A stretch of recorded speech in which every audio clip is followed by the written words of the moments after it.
TV Telugu ABN ఛానల్లో YSR Congress party నాయకుల కుటుంబ సభ్యులను మహిళలను కించపరిచేలా వ్యాఖ్యలు చేసిన ఆంధ్రజ్యోతి రాధాకృష్ణపై తక్షణమే కఠినమైన చర్యలు తీసుకోవాలని వైసీపీ నేతలు డిమాండ్ చేశారు. రాష్ట్ర వ్యాప్తంగా పలు పోలీస్ స్టేషన్లతో పాటు హైదరాబాద్లోనూ ఫిర్యాదులు చేసినా ఇప్పటి వరకు ఎలాంటి చర్యలు తీసుకోకపోవడంపై తీవ్ర అసహనం వ్యక్తం చేశారు. ఏబిఎన్ రాధాకృష్ణపై ఎన్టీఆర్ జిల్లా వైకాపా నాయకులు సోమవారం విజయవాడ పోలీస్ కమిషనర్ కార్యాలయంలో ఫిర్యాదు చేశారు.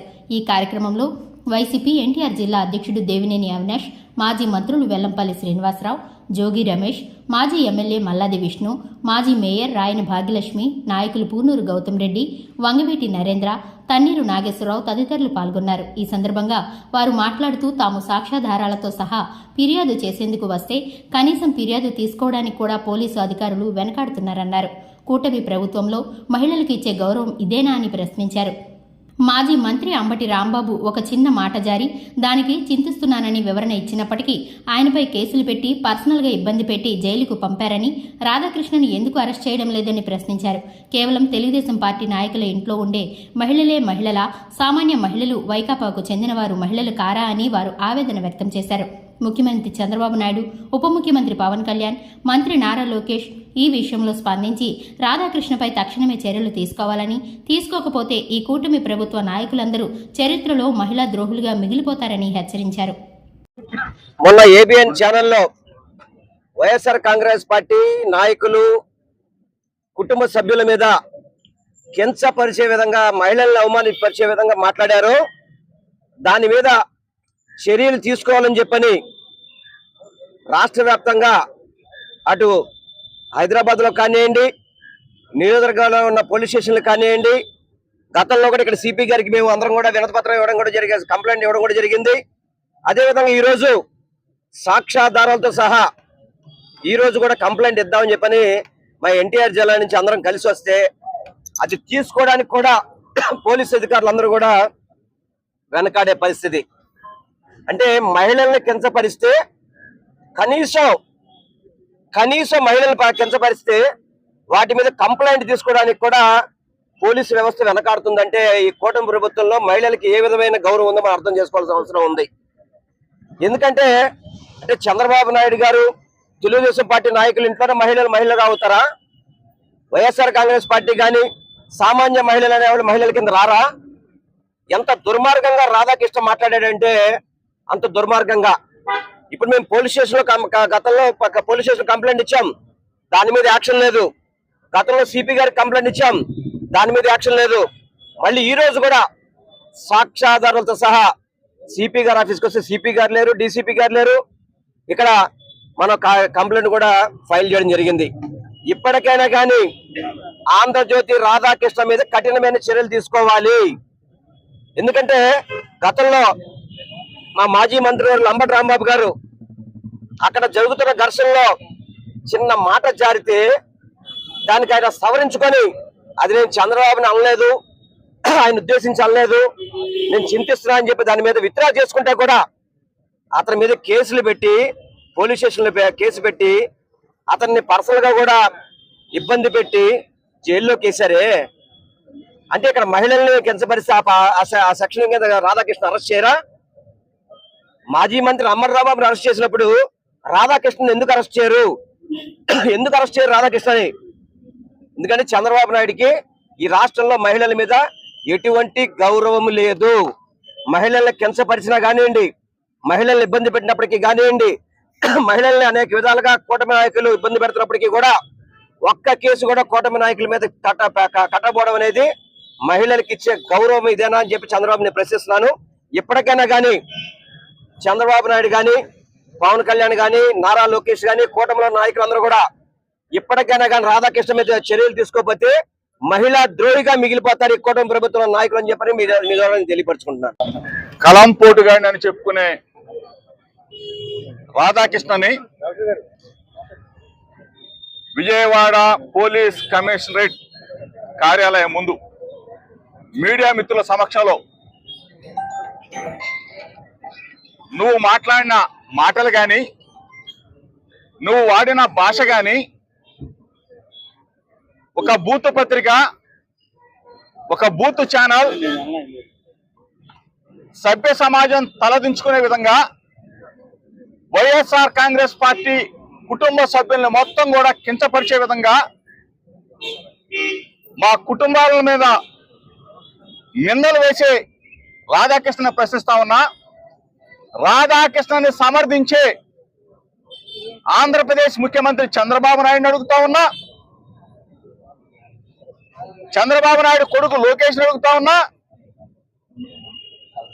కూటమి ప్రభుత్వంలో పవన్ కళ్యాణ్ అడుగుతా ఉన్నా, కూటమి ప్రభుత్వాన్ని సమర్థించే బీజేపీ నాయకత్వాన్ని అడుగుతా ఉన్నా. ఏవయ్యా, రాధాకృష్ణ మాట్లాడిన మాటలు అదే మీ కుటుంబ సభ్యులు అంటే మీరు అరిసి గీపెట్టి రోడ్ల మీదకి వచ్చి ధర్నాలు చేయటమే కాదు, ఎక్కడికక్కడ తగలబెట్టే కార్యక్రమం చేస్తారే. మమ్మల్ని, మా కుటుంబ సభ్యుల్ని, వైఎస్ఆర్ కాంగ్రెస్ పార్టీ కుటుంబ సభ్యులు అంటే రాధాకృష్ణ మాట్లాడిన భాషని, రాధాకృష్ణ మాట్లాడిన వేషాలని మీరు సమర్థిస్తున్నారా? చంద్రబాబు నాయుడు, లోకేష్, పవన్ కళ్యాణ్ అడుగుతా ఉన్నా. ఏమయ్యా చంద్రబాబు నాయుడు, నిన్ను అన్నారో లేదో తెలియదు కానీ అసెంబ్లీలో ఏడ్చి గీపెట్టి బయటకు వచ్చి నానా యాగి చేసేవే. మీ కుటుంబ సభ్యులు అంటేనేమో మీకు పొడుచుకొచ్చిద్దా? మా కుటుంబ సభ్యులు అంటే మీకు ఆనందమా? ఏమైపోయావు చంద్రబాబు నాయుడు? ఎంత రాక్షస ఆనందమా నీకు? కలంపోటు గారు రాధాకృష్ణ ఆ భాషని, అతని అసహ్యమైన పదజాలాన్ని మీరు సమర్థిస్తావా చంద్రబాబు నాయుడు? 76 సంవత్సరాల చంద్రబాబు నాయుడు కన్నా మనసుంటే, మానవత్వం ఉంటే ఈనాటికైనా చెప్తా ఉన్నా చంద్రబాబు నాయుడికి, నువ్వు 45 సంవత్సరాల పాటు సీనియర్ అని చెప్పుకుంటున్నావు కదా.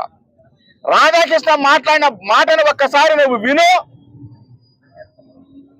దాన్ని తప్పు అని చెప్పకపోతే నువ్వు నిజంగా నికృష్టుడుగా మారుతావు చంద్రబాబు నాయుడు అని చెప్పి అంటా ఉన్నా.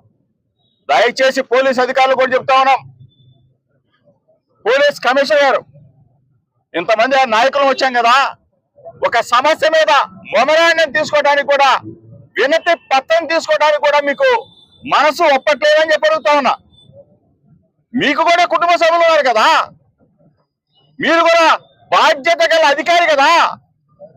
కనీసం మీకు పని ఉంటే డీసీపీ గారు ఎవరికోళ్ళు ఒక మంచి అధికారి ఉండి మా బాధ వినాలి కదా.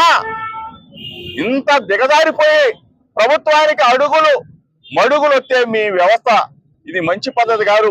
డీజీపీ గారు కూడా చెప్తా ఉన్నా, ఇది మంచి పద్ధతి కాదు. భూమి గుండ్రంగా ఉంటది, ప్రభుత్వాలు ఎప్పుడు కూడా ఒకలాగా ఉంటాయి. చంద్రబాబు నాయుడు ఎల్లకాలం ముఖ్యమంత్రిగా ఉంటాడని చెప్పేసి మీరు కలలు కంటున్నారేమో. రేపు మా ప్రజా ప్రభుత్వానికి, మా ప్రజలకి మీరు సమాధానం చెప్పుకోవాల్సిన పరిస్థితి వస్తుందని చెప్పేసి మిమ్మల్ని అందరినీ కూడా మానవతా దుఃఖంతో వినతి పత్రాలు తీసుకోండి. కనీసం ఇట్లా ముఖం చాటేసే పద్ధతి మంచిది కాదని చెప్పేసి పోలీస్ అధికారులను కూడా తెలియజేస్తూ, రాధాకృష్ణ క్షమాపణ చెప్పకపోతే ఎప్పటికైనా కానీ నిన్ను రోడ్డు మీద క్షమాపణ చెప్పిస్తామని చెప్పేసి మీడియా మిత్రుల సాక్షిగా ఏబిఎన్ కూడా ఉంటారు. రాధాకృష్ణ చెప్పండి, తప్పు, నువ్వు తప్పు చేశావు, తప్పు అయిందని ఒప్పుకో, లేదంటే మాత్రం నీకు నడి రోడ్డు మీద శిక్ష తప్పదు అని చెప్పేసి రాధాకృష్ణకి హెచ్చరిక చేస్తా ఉన్నా. బూత్ మాటలు మాట్లాడి ప్రతి ఒక్కరు ఒక ఆత్మాభిమానం దెబ్బతినే విధంగా ప్రవర్తించిన ఏబిఎన్ రాధాకృష్ణ, ఆంధ్రజ్యోతి ఛానళ్ళు వాటి మీద చర్య తీసుకోవాలని చెప్పని ఎప్పుడైతే టెలికాస్ట్ అయిన దగ్గర నుంచి హైదరాబాద్లో కానివ్వండి, ప్రతి జిల్లాలో ఎస్పీకి సిపికి కంప్లైంట్ ఇస్తాం కానివ్వండి, అదేవిధంగా ప్రతి నియోజకవర్గంలో కూడా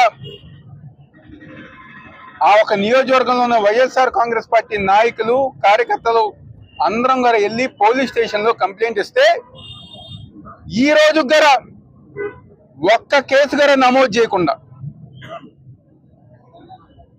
చివరికి ఎంతగా ఈరోజు పోలీస్ వ్యవస్థ పనిచేస్తుందంటే కంప్లైంట్ ఇస్తే చివరికి అక్నాలజ్మెంట్ గారా ఇవ్వటానికి గారా భయపడే పరిస్థితిలో ఈరోజు ఆంధ్రప్రదేశ్ రాష్ట్ర పోలీస్ వ్యవస్థ ఉంది.